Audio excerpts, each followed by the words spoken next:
यसपालि चाहिँ मेरो बर्थडे फ्राइडे परेको थियो। आज चाहिँ म स्याटरडे यो भिडियोमा भोइस ओभर गर्दैछु। यो भिडियो मैले हिजो खिचेको हो। मलाई चाहिँ हिजो हिँड्नमा धेरै हतार भइसकेको थियो। मलाई टाढो आउनु थियो यता हैन, आफ्नो फ्यामिली मेम्बर्ससँग पनि, आफ्नो चर्चको परिवारसँग पनि बर्थडे सेलिब्रेट गर्नु भन्नाले सेलिब्रेट त त्यस्तो ठुलो त होइन, बट जस्ट भेटघाट गर्न मन लागेको थियो। हाम्रो दिदी बहिनी पनि टाढो कालिम्पोङदेखि आउनुभएको थियो हामीलाई भेट्न, हामी सबैलाई भेट्न, अनि उहाँलाई भेट्न हतार भएको थियो। त्यही पनि विद्यार्थीहरूको माया होइन, फ्रेसमै भिडियो बनाउँदाखेरि अलिक आनन्द लाग्छ क्या उनीहरूलाई पनि होइन। म्यामले हाम्रो गिफ्टलाई मन पराउनु भएको छ भने उनीहरूलाई पनि फिल हुन्छ। त्यही भएर मैले हतार भए पनि हिँड्न हतार भए पनि भिडियो बनाएको है गाइस। कति राम्रो होइन, उनीहरूले आफ्नो तरिकाले आफ्नो माया व्यक्त गर्नलाई, आफ्नो फिलिङ्सलाई देखाउनलाई है, आफ्नो यस्तो सानो ऱ्यापिङ गरेर गिफ्टहरू, आफ्नो मनको कुराहरू लेखेर दिनुभएको छ। साँच्चै नै really I am so happy for my children. अनि अर्को कुरा चाहिँ के भने, मेरो नानीहरू उहाँ टाढोदेखि होइन, पहिले नै मैले 3 क्लासदेखि पढाइआएको नानीहरू चाहिँ मेरो बर्थडेमा भेट्नलाई उहाँदेखि कलेजबाटै छुट्टी भएर आएर केकहरू लिएर, गिफ्टहरू लिएर आउनुभएको रहेछ। मेरो विद्यार्थीहरू जसलाई मैले 3 क्लासदेखि नै पढाइकन अहिले 12मा पुगिसकेको छन्, तिनीहरू कति धेरै म त इमोसनल भएको कि त्यो तिनीहरू आएको देख्दा।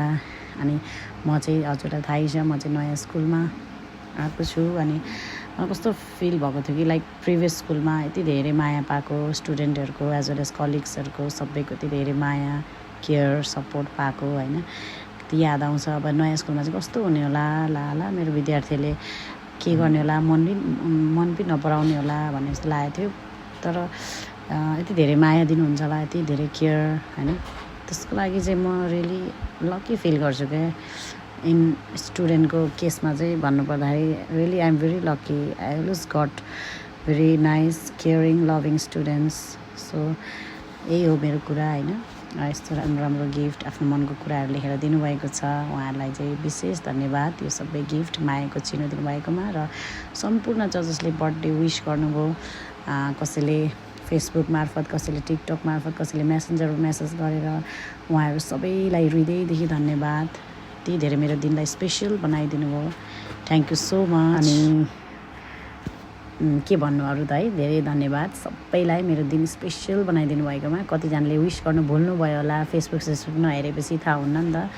अनि उहाँहरूले भुलेर भोलिपल्ट भए नि गर्नुभएको थियो, उहाँहरूलाई पनि विशेष धन्यवाद। अनि अरू त मैले के भनौँ है। अनि स्पेसल थ्याङ्क्स हाम्रो नानीहरू जो हाम्रो कलेजबाट आएर यसरी सरप्राइज दिनुभएको थियो। हेर्नुहोस् न, यो नानीहरूले यति धेरै माया गरेर यस्तो धेरै मायाको चिनहरू दिनुभएको छ। यो चाहिँ हाम्रो नानीले यो बुके चाहिँ कति राम्रो बनाएर पठाइदिनु भयो, आफ्नै हातले बनाएर। अनि यो हाम्रो प्रिटी गिफ्टको लागि धेरै धन्यवाद सबैलाई, तपाईँको मायाको लागि। अब चाहिँ म हिँडेको है गाइज, ल हामी चाहिँ हिँडेको। ल bye bye, take care, thank you so much everyone, love you.